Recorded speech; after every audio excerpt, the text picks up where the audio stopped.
Engaging digitally might seem like a secondary option for some, but we believe every click, every subscriber, every scroll is an opportunity to connect people to the life-changing power of Jesus Christ.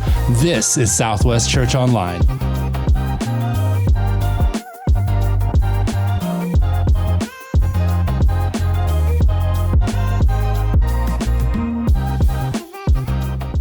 Hey family, I've been looking forward to today for some years. We're in a series that we call Purpose, Even in the Storms, and I'm presenting to you none other than my longtime friend, Pastor Jeff Maguire of Harbor Point Church down in Orange County. Jeff and his wife Amanda have been friends with me in April for the last few years. We love small groups here at Southwest Church because we love discipleship. And I'm in a small group of fellow senior pastors. We've been doing life together, getting wisdom from our pastor who pastors us as we pastor others. And me and Jeff have been locked in the throes of just doing life together in community for the last several years. He's inspiring, he's wise, he's insightful, he's scholarly, but preachy, but creative all at the same time. He just has a beautiful mind. And you're going to see that today as you hear God's word through him. Man, I love this guy. I believe you're going to love him too. Put your hands together and welcome my partner, Pastor Jeff Maguire. Preach, Reverend. All right, Southwest, what's happening? How are you guys? Some of you are all right. Okay, it's hot out there, I guess. It's the desert. That's okay. My name's Jeff. Like Ricky said, I just want to tell you before we get started, if you're new to this place, this is a great church. It's a great church. It really is. I mean, honestly. If you're not sure, maybe you came during the At the Movie series, you're kind of like, they do some pretty creative stuff around here, and maybe you're not sure about yet if you want to be in a small group, whatever. I'm just telling you, just don't waste your time. Just get plugged in. This is a great community. When it comes to Ricky, I just admire him so deeply. He is so committed to you as a church. He weeps for you guys. He prays. When we're together as a group, I have seen him honestly, he is just weeping for you guys, praying for you guys, wanting the best for this community, to make sure there's a huge impact that happens through this church in the community for God's power. I mean, he is just so committed to you, and I love him so much. He's just one of the most talented people I've ever been around in my life, which is why I'm so terrified to teach at his church. My church is, just to give you a quick sense of that, our church in Harbor Point Church, it's in San Juan Capistrano, or as Ricky, there's a woo for, San Juan, okay, great. But Ricky always says, he always makes fun of me because he goes, you guys always, you don't say it the way you're supposed to say it. I'm like, what do you mean? He goes, you really say it like this, San Juan Capistrano, because it's right next to the beach. We're a lot of surfers, whatever else. I'm always trying to convince Ricky to go surfing with me. He's trying to get me to play golf. We've never done either. Anyway, but great to be with you guys. If you are, we're gonna be in Numbers 13 today and 14. If you need a Bible, the great folks at Southwest Church will give you a Bible. Just raise your hand. They'll get it to you. I'm also told you're allowed to steal it. If you don't have one, you just write your name and walk out of here. You can steal from God's house today. So you can go ahead and do that. Just steal a Bible only. After that, nothing else, all right? But great to be with you guys. Let's jump right to it. Can we all agree that one of the most critical skills that a person needs to have in Southern California is the ability to drive on the freeway? And before someone can drive on the freeway, they have to learn how to get onto the freeway. Anybody in the room, anytime recently or presently, trying to teach a 15-and-a-half-year-old how to merge onto the freeway? Lord be with you. Yeah, right there. Yeah, your mom. Anybody else right there? Yep, so I see a hand over there. Do we have a support group afterwards? We're gonna be meeting and just talking about this, because I just wanna tell you, my youngest is 16 years old, so I've done this now 3 times. And I just wanna tell you, if you have little kids, one day I come to you from the future. You're gonna have to teach this person to get on the freeway. And I wanna tell you, this is a confession. I'm not bragging about this, is a confession. I'm sorry right now, but you have to know, so we're all on the same page. In my life, there has never been a time where swearing and prayer have coexisted in the same place more than I'm trying to teach a 15-year-old how to merge onto the freeway. It is the scariest thing you've ever done in your life, because here's the thing, when they're first learning how to do it, merging on the freeway, you don't get to choose how fast you'd like to go, and you don't get to choose, as you all know, you don't get to choose when you get to merge onto the freeway. There has to be a particular set of circumstances which you are rising to the moment and stepping into that situation. And when 15-and-a-half-year-olds are doing it for the first time, most of the time they look at you So they're doing this. Now should I do it? Now, and you're grabbing on to everything like, we're gonna die.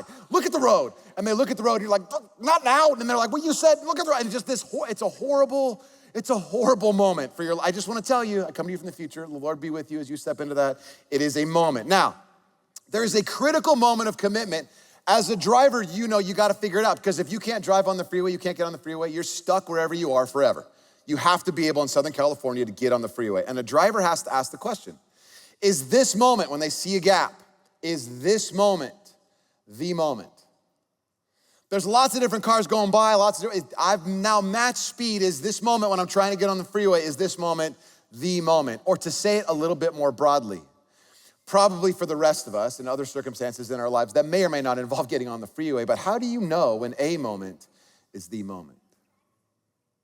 How do you know when a moment is the moment? And some of you right now, you walked in here, you're in the middle of a moment and you think this might be the moment. There's a situation you're up against, a decision you have to make.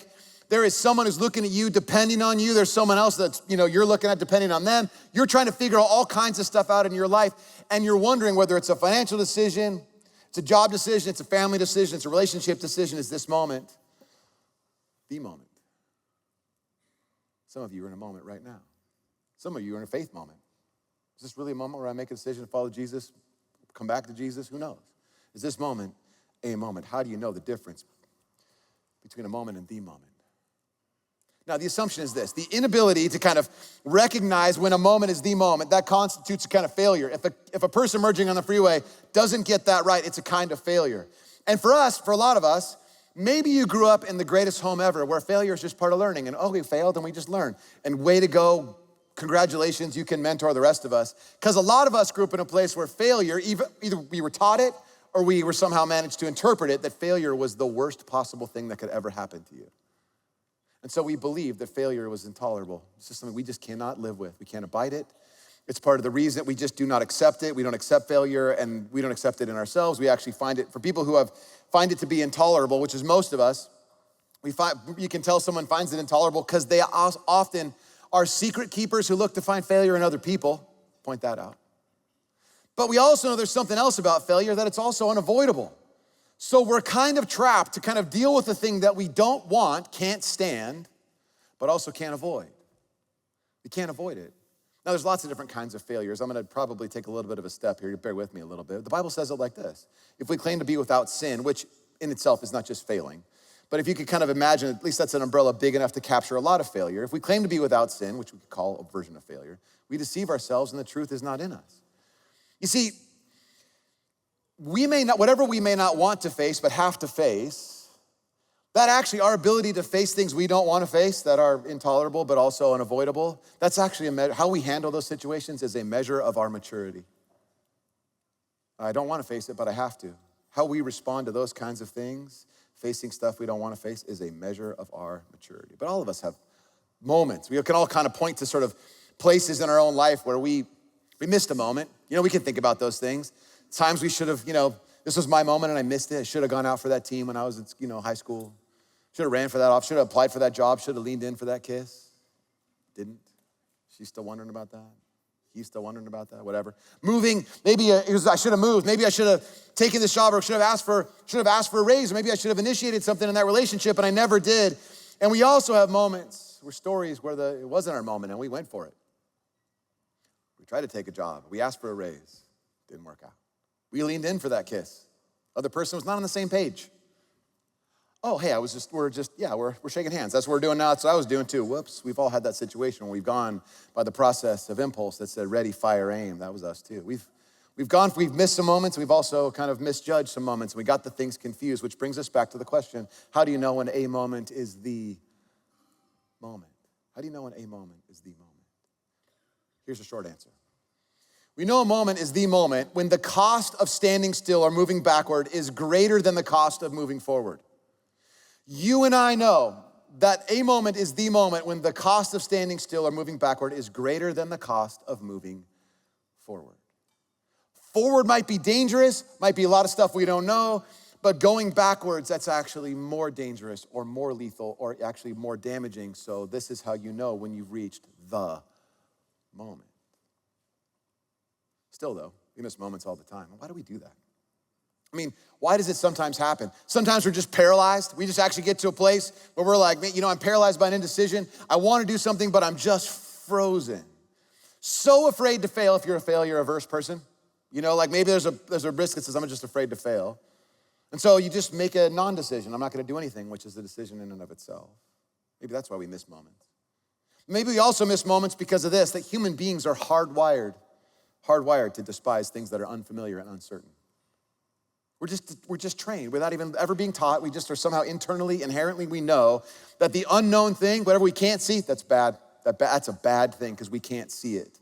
And so we are constantly fighting for things that are certain in our lives all the time. And anything that's uncertain, we resist. I've learned over the course of my life, some of you have been there before, you know this. But I've learned over the course of my life to never underestimate the magnetism of the familiar. It just makes us, that's just what we're designed to do. We're trying to constantly eliminate all of the things that might be unfamiliar. But there's something we have to think about. There's one thing that's required in unfamiliarity that is not required in the familiar. There's one thing that's required in unfamiliarity or things that are uncertain that is not required in familiarity. One thing. Faith.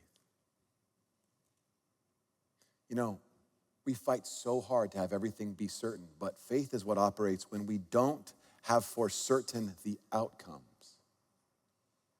This is where trust comes into play. What we really want, and I found this in my own life, this is again a little bit of a confession here. More often than not, the faith that I want the kind of faith that requires no faith. I want to have been at this long enough in such a place where I'm like, I got this all together. And I no longer have to use that thing anymore that got me here, that God was building in me, and I don't have to have that anymore. I don't have to have that anymore because everything's certain. Everything's the way it ought to be. What we tend to want is a faith that requires no faith. But this impulse to kind of not move, to kind of stay still, to be frozen, it's not a new one, it's an old one. And one story in the Bible, many of you will be familiar with it. It's kind of the definitive example of it in the Bible. The story goes like this, that God's people, the Israelites, have been freed from captivity, 400 years of captivity. Moses, through God's power and a series of miracles, Moses is kind of leading God's people out of captivity and into the desert and into a plan to be at a place called the Promised Land, which is what you now know as Israel. But the people are intended to be led out of captivity and into that land. And at the border, Moses, through God's instruction, sends out 12 people into the land to scout it out, to look at it. And for 40 days, they do a little reconnaissance. They come back and they confirm this is actually the place, God, this is a beautiful place. God's taken us to a great place. And God is in effect saying, this is not a moment, Israel. This is the moment. And the cost of standing still or moving backward from this moment is greater than the cost of moving forward. This, Israel, is not just a moment, it's the moment. And the cost of standing still or going backwards is greater than moving forward, so we're gonna move forward. So here's what happens in Numbers chapter 13, beginning in verse 27. They gave Moses, these are the spies who went into the land. They gave Moses this account. We went into the land into which you sent us, and it does flow with milk and honey. Milk and honey, just simply an ancient Near Eastern way of saying it is awesome. It's the best. It's great. They come back with some fruit. They show that it's an incredible land, fertile, milk and honey. It's great. Here's its fruit. But, got a little bit of a problem. Something happened in the land here, got to tell you about. Milk and honey, great. We got the land, that's beautiful. There's fruit there, it's incredible. We should take this land, but there's a problem. The people who live there are powerful and the cities are fortified and very large. Great land. Big people, big land, big cities. We're a little scared about that. But the people there are huge and their cities are fortified. And then Caleb silenced the people before Moses and said something. Now, this is interesting. I don't know if it really matters. It mattered to me. You can decide what you want to do with this. You can talk about it in your small group, whatever. The root word of the word Caleb, some of you are named Caleb. You know people named Caleb. The root word there, dog. Caleb's got some dog in him. You're about to see that. Caleb and his buddy Joshua, he's got some dog. People are afraid. Caleb's like, wait a second. Quiet down, everybody. I got a plan here. We should go up and take possession of the land, for we can certainly do it. This is our moment. God's called us to this moment. Let's not screw it up. This is our moment. Let's do this. We got this. We got this. But But the men who had gone up with him said, we can't attack those people. They're stronger than we are, which is true. They're stronger than these people who have no idea how to be a military. They don't know how to do that stuff. That's true. And they spread among the Israelites a bad report about the land they had explored. They decide, the 12 spies go into the land, they see it. 10 of them come back and say, you know what? Because Caleb's got a buddy named Joshua, we'll talk about him. But we can't attack these people. They're bigger than us. We got to tell everybody the land is terrible. We know it's not, we're gonna lie about it. We're gonna tell everybody the land is terrible. This is Israel's moment. Don't forget. You talk about going through some stuff. They've been through some stuff. 400 years of slavery.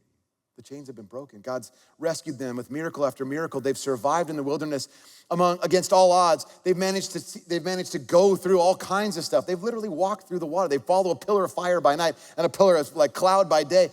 God's feeding these people in the wilderness, and they get to this place. And this is their moment, this is the land. And the people seeing all this stuff, they say, that night the members of the community raised their voices, and all the Israelites grumbled against Moses and Aaron and said to them, if only we had died in Egypt or in this wilderness. God's done so much. You've witnessed all of what God has done. And then they're saying, wish we could just have died in Egypt or even out in the desert. That's better. They're like, well, that would have been better than going to this. After everything they've seen God do, what they say is death would have been better. What the Israelites believe is this. The Israelites believe is that the presence of an obstacle, see if this sounds familiar to you. The Israelites believe the presence of an obstacle is the clearest indication that God has abandoned us. Does that sound familiar? I feel like God's leading me in a particular place. Some of you may have this experience. Some of you aren't sure about whether or not God leads yet. Maybe we'll get you there. You're just checking the church out, maybe. But I'm just telling you, maybe you have the experience God's leading me to a particular place. And if he is, then shouldn't everything work out just so smoothly? Shouldn't everything just line up perfect? Shouldn't it just be easy? What the Israelites believe, that the presence of an obstacle is the clearest indication that God has abandoned us. It got hard, God must have forgotten us. Things look a little different than we expected. There's some uncertainty there. God's probably trying to kill us. That's what they believe. It got difficult. The presence of an obstacle, the people believe, is the clearest indication that God has abandoned us. Notice the speculation they jump to. Notice the things they start thinking about here. Why is the Lord bringing us to this land only to let us fall by the sword? We know all the things he did, all the miracles we saw, everything that he did. He just brought us here to kill us. It was an elaborate scheme to get us to walk all the way here and then kill us. That's what they say. Our wives and children will be taken as plunder. Wouldn't it be better for us to go back to Egypt? Now hold on to this for a second. Their assumption is we've come all this way. For sure our wives and kids are gonna be taken. Wouldn't it be better for us to go back to Egypt? It was better back there. We don't know what's ahead for us. God has taken us to this place called the Promised Land, but we'd rather be back there. We know what that's like.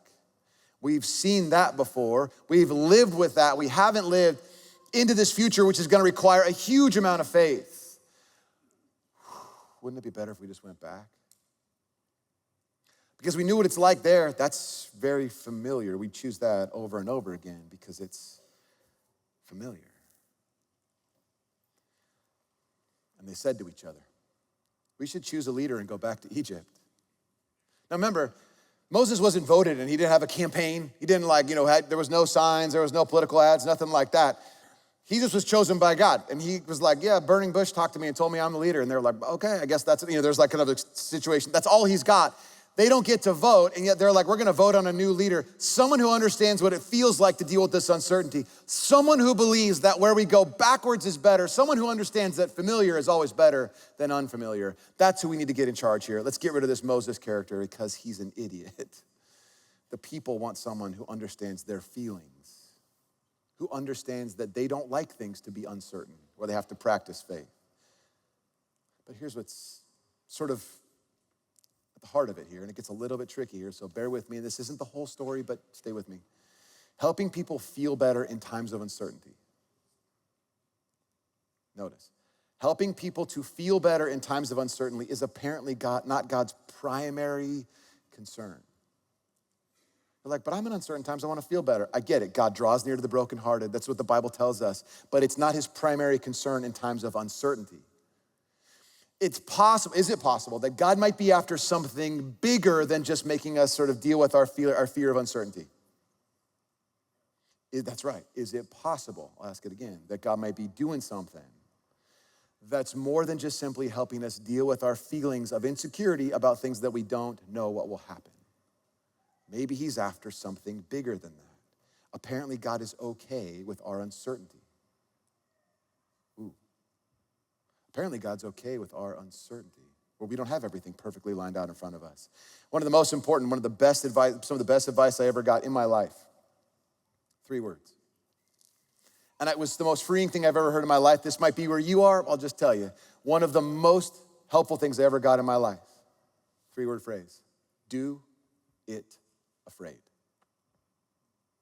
Do it afraid. I know that there are times in our life, I know that we talk about, in the Bible even says, that perfect love casts out all fear. I get that, but perfect fear sure does a pretty good work of kind of undoing what God intends for us to do also. So sometimes you and I have to do things, even though it's not the way we would want it, we have to do it afraid. Remember, the one thing that's required in unfamiliarity, that's not required in things that are familiar, is faith. And maybe God is really interested in building that in us.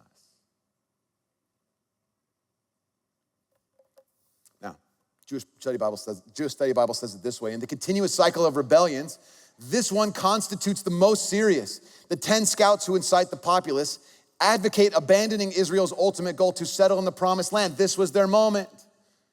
And this group of 10 of the 12 who go in to scout the whole land, they say, let's give up on this goal. It was better before. The fear they instill in the Israelites supersedes the memory of Egyptian oppression. The fear is bigger than the memory of what it was like. The fear was bigger than what it was like. This is their goal, to stoke the fear of the people so they don't move forward. Caleb and Joshua, they actually plead with the people. Joshua's a guy he'll end up taking over the leadership after Moses dies to lead the people into the land. That's not quite happening yet. But Caleb and Joshua, they plead with the people. Here's what they say. The Lord is pleased with us. If the Lord is pleased with us, he'll lead us into that land, a land flowing with milk and honey, and he'll give it to us. And the people, hearing this inspired words by Caleb and Joshua, so excited, they respond. Here's what they say. The whole assembly talked about stoning them. Maybe you're right, this is God's moment. You know what? You're crazy. We have to kill you guys. That's their response. We should kill you guys. Then this happens. Then the glory of the Lord appeared at the tent of meeting, and all the Israelites, oh, Dad's home. Oh gosh, hey, we're just talking. That's all we were doing, God. What are you doing? Nice to see you. You're home early. So God's presence, this glory, the word glory here literally means weight. The heaviness of God showed up. No kidding, got heavy in there. To all the Israelites, the Lord said to Moses, how long will these people treat me with contempt? How long will they refuse to believe in me? How long will these people treat me with contempt? How long will they refuse to believe in me? In spite of all the signs I've performed among them. In other words, there's been so much stuff these people have seen me do.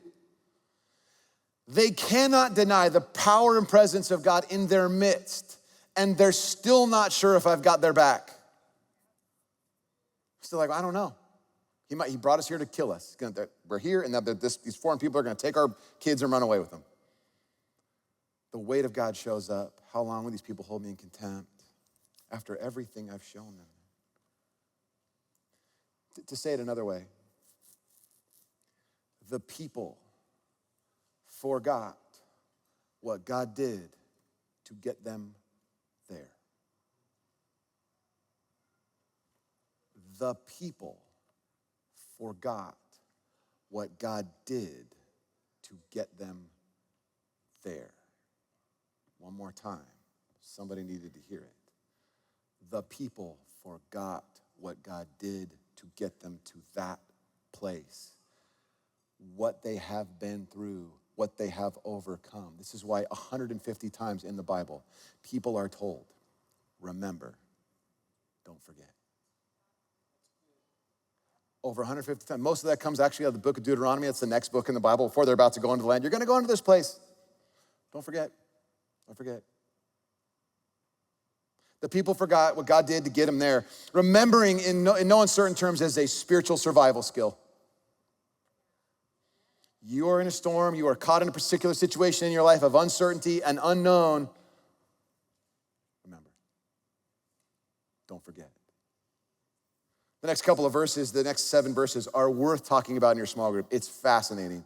But God basically says to Moses, look, I'm done with these people. I'm done with them. I'm gonna build the whole thing just on you and your family, Moses. These people are obnoxious, I'm done with them. That's literally kind of what he says. And Moses steps in between God's frustration with his people and the people, and he says, you know, I remember hearing you one time, God. You said, I'm the Lord, slow to anger, abounding in love. He literally quotes back what God had told him about himself. Compassionate, forgiving, generations. Yeah, you're that God, right? That's what Moses says. Moses stands between God's frustration with the people and the people themselves and says, remember, you're the God who's slow to anger, abounding in love. And then Moses does something incredible.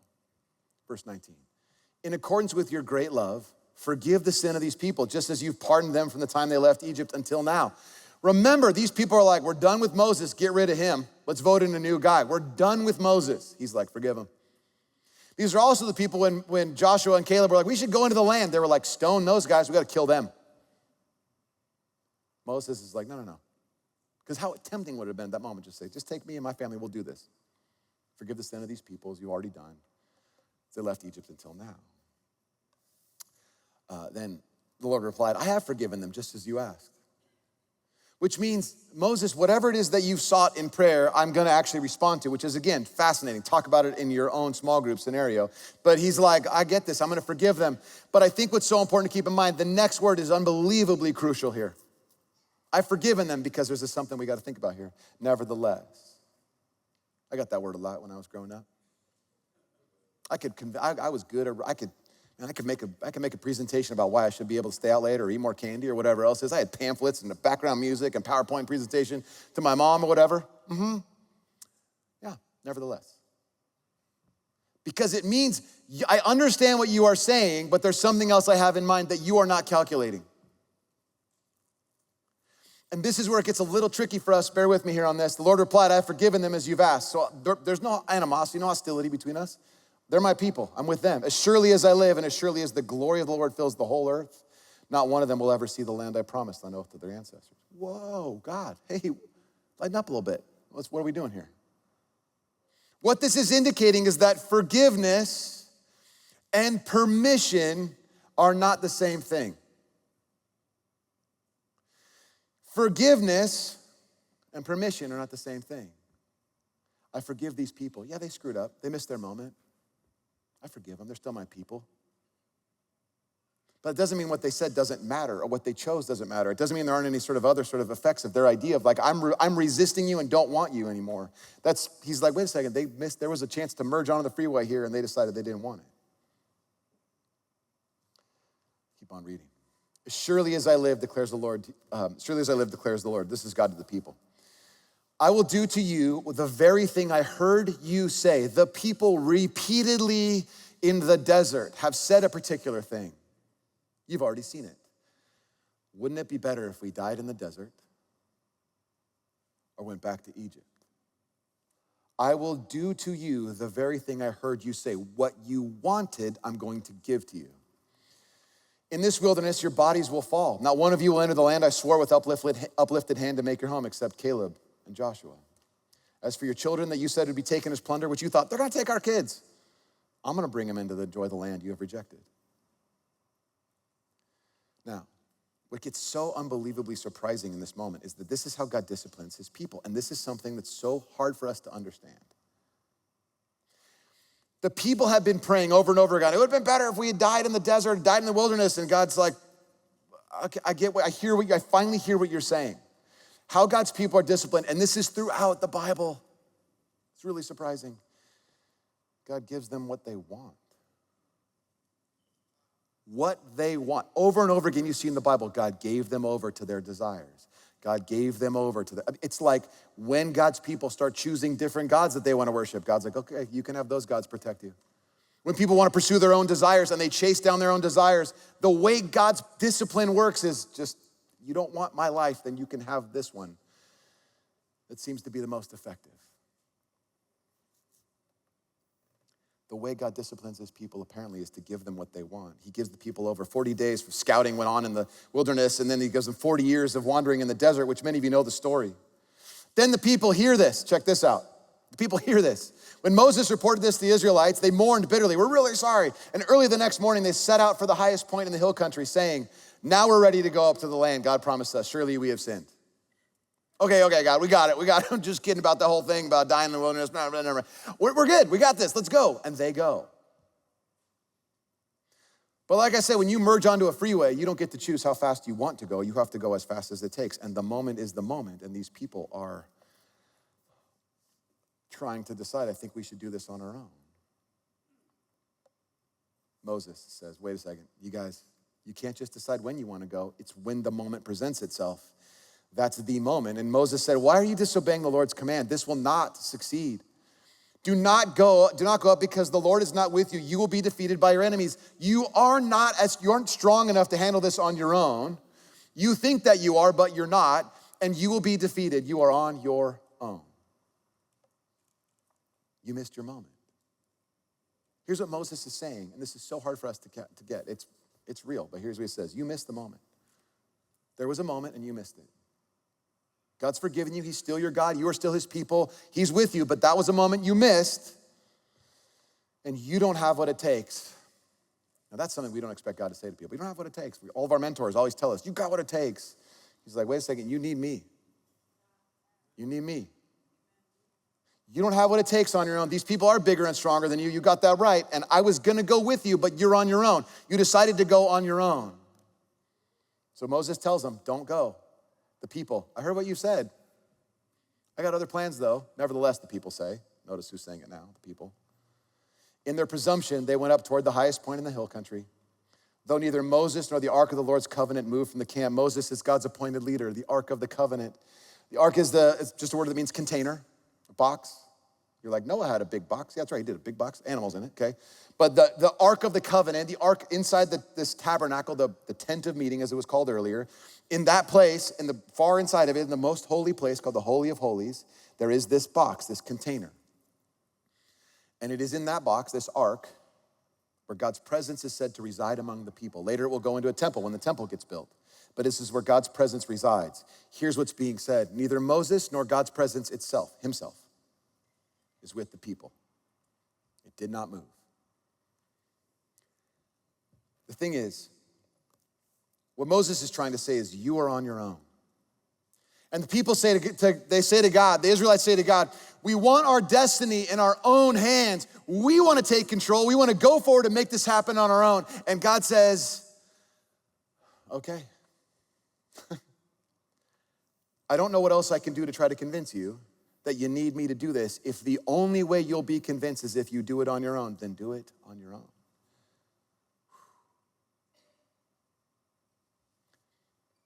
Without him, we can't. Some of you have heard this before. It's not my phrase. I can't take credit for this.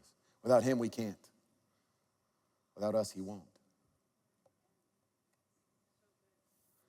The people want to go without, they're like, we want to go without him. And he's like, wait a second, you don't want me in that picture. I'm not going to go with you. You already said over and over again, you don't want me there. I haven't given up on you people, but if you decide you want to go, I just can't go with you in this because I'm not in that. You missed the moment initially. Then the Amalekites and the Canaanites who lived in that hill country came down and attacked them and beat them down all the way to Hormah, which I don't know where that is, but it's really far apparently. They got a beat down. You missed your moment. You had a moment. We could have all done this together. It would have been incredible, but you missed your moment. And there were tears in the audience. It's over there. Some of you got that. You missed your moment. Well, what do we do with that? I mean, again, to be really clear, this is one episode in the Bible. There's a lot more to it. You got, Ricky, just real quickly, I admire Ricky so much. He's one of the best Bible teachers I've ever heard in my entire life. And I'm so intimidated to be, like teaching history. He asked me to do this. I'm like, Ricky, I can't teach in your church. And he goes, come on, I'm getting my doctoral dissertation. I'm like, well, you got to big time me now? Okay. You're kind of a big deal now. Because when he comes back, he's gonna be Dr. Jenkins at some point real soon. And I have so much respect for him. And as he teaches God's word, one of the things he gives you such a great, he covers so much to help you understand so much stuff. And this is one instance in the Bible. And there is far more to be talked about, but I want to make sure we're all clear on a couple of things. And I got to speed it up a little bit. But here's what we got. This message could be a conversation. It's just about where fear won over faith. That would be a fair assessment of this particular passage, where fear was bigger than faith and faith lost out, for sure. But there's another more sophisticated thing I think that God's calling us to kind of consider in this passage. While this is true, this is a moment where we look at what happens when fear is bigger than faith. There's another thing that's more sophisticated, and it's this. It is about the fear of having to have faith. These people want to show up to the land that God had intended for them and have it just work out fine. They don't want a situation where they have to trust in what they can no longer be certain about. We don't know about these people. We don't know about this land. We don't know what's going to happen. All we've got is you. This is about a fear of having to have faith. Now, Israel is asking the question, God, are you going to take us to a place where faith is no longer needed? And God's like, no, that's not my goal. I want you people to be increasing in your faith is what God is saying. And so let me ask you this moment in your life. So many of you walked in here today. Let me ask you, into what place of uncertainty is God inviting me to step forward? Whatever that might be in your life, whether it's a job thing, whether it's a family thing, it's a home thing, it's a relational thing. I don't know what place of uncertainty is God inviting me to step forward. Because you're in a moment and you can't stay back. You can't stay and you can't go backwards. You're afraid to step forward. You're certain the future. The only thing you can be certain of is that the future is not free of obstacles. And you're wondering, is this gonna require faith greater than me? Greater than what I've already got? And the temptation, because it's scary, the temptation is, well, maybe I could stay still, go backward. But you know you can't. And the rising fear in you is this. This is where God abandons me. He brought me here to die. All the stuff he did before brought me here to die. And it is causing you to confuse the moment with just another moment. Into what place of uncertainty is God inviting me to step forward? Now, before we answer that question, let's answer another one. What did I have to go through to get here? Probably better said is, what did God bring you through to get you here? Because there's a lot of us who are thinking to ourselves, wait, I can't make this next decision, but is it possible? And you may be a person, like I said before, you came and visited Southwest Church during some of that at the movie stuff, and you're like, this is pretty cool, but I'm not sure still. And you're not really comfortable with the idea that God actually might be doing some stuff in your life. That's okay, we're comfortable with it for you, okay? But I'm just telling you, is it possible that you made it through some stuff because God's hand was in it? And you didn't know it. Is it possible you made it through some of that stuff because God's hand was in it? You've been through loss. You've been through moments of deep shame in your life. You've seen family kind of come unraveled. You've been the victim of some kind of addiction in your own life. Maybe you weren't even a person who was addicted. It was someone else connected to you, that it was just sort of a spillover effect into your own life. You've got a past shame or a past hurt or a past weakness. You got illness, but you got up. You took a breath. You made it here today. Does God have a track record of getting you through some stuff? Because you're up against some uncertainty. Does God have a track record of getting you through some stuff? Let me ask again, into what place of uncertainty is God inviting me to step forward now?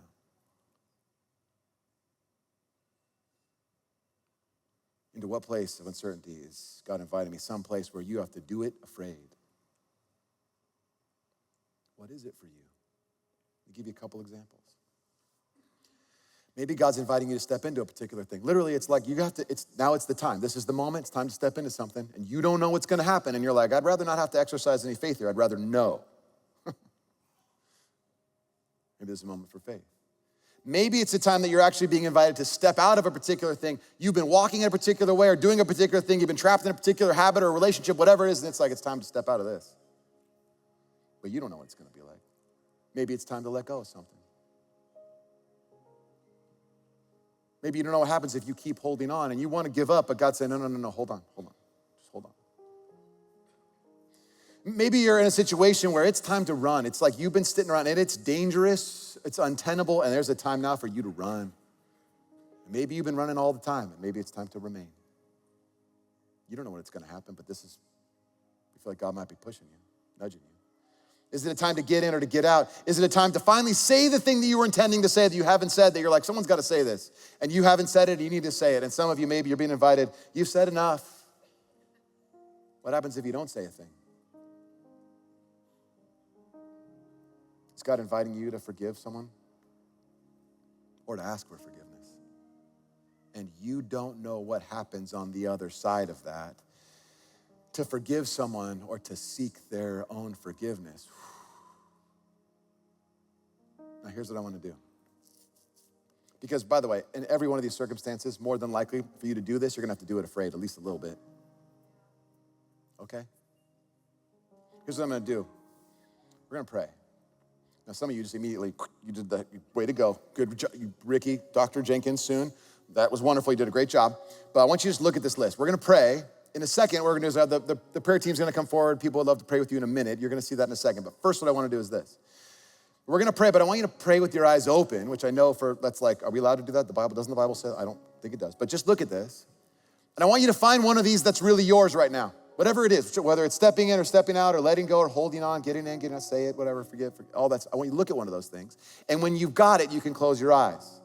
But which one of these places of uncertainty is God inviting you into? And for some of you, like I said, in a minute, you're gonna be invited to come forward. You might need people to pray for you, pray over you specifically. But would you pray with me now? Keep your eyes open till you got it.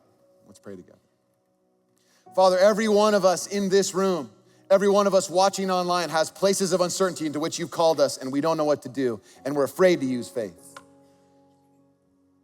We're afraid. And so, Father, would your power, your goodness overwhelm our fear of having to exercise faith into things that we cannot see and don't know. In the places where we have to step in or to step out, in places where we have to hold on or to let go, in places where we have to say something or perhaps stay silent. Father God, would you move in our lives, guiding us, helping us to see that as your presence that goes before us, that you haven't abandoned us. Might this moment that's in front of us be one we take hold of that you've placed in front of us, Jesus. And so, Father, it's in your powerful name, the name of Jesus, we pray. Amen. Thank you, Pastor Jeff, for that powerful message. It's our prayer that regardless of what uncertainty you might be facing in your life today, that you would know that God can do anything, but without our step of faith, we risk missing out on everything. Step beyond the uncertainty and discover the great things that God has planned for your life. Thanks again for joining us here. We hope you have an amazing week, and God bless.